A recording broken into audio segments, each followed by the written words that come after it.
oefe wazonga baenele ni nyasikani oefe kenga kwaswani oefe wanyamae kenga kwanyamiu oefe oefe izele moleke kofibu izele moleke kofibu izele moleke kofibu izele moleke kofibu izele kenga kwanyamiu oefe baba eye Fifinga baemi, wazonga baenele, srilanga basindele. Izele moneke kofibu izele. Le père Alomo Kwasi projet, merci là-bas. Younestor Mananga.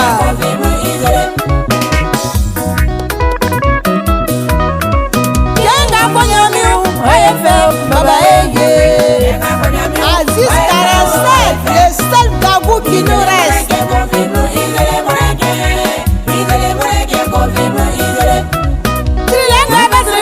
Nyasikani oefe wazonga baenele ni nyasikani oefe kenga kwaswani oefe wanyamae Baxter Boadi et Maman Boadi, que Dieu vous bénisse.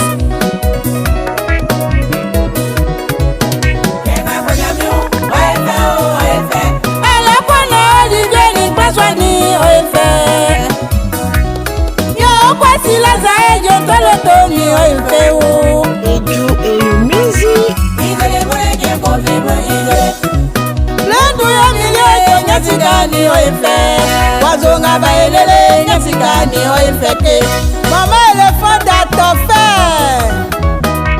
izele moleke kofibu izele mokingali eyo yale diobe bwange o mon papa Pierre Lyonnais ma grande sœur Mouna depuis à longtemps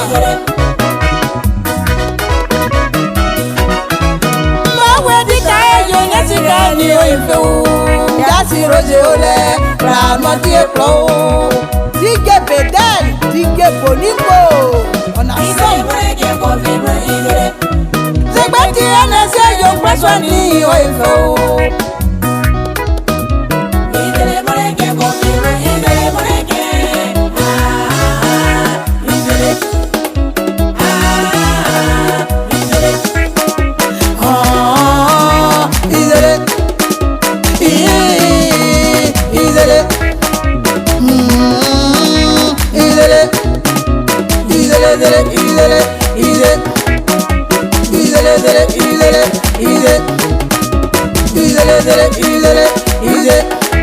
Jean-Marie de Toutia.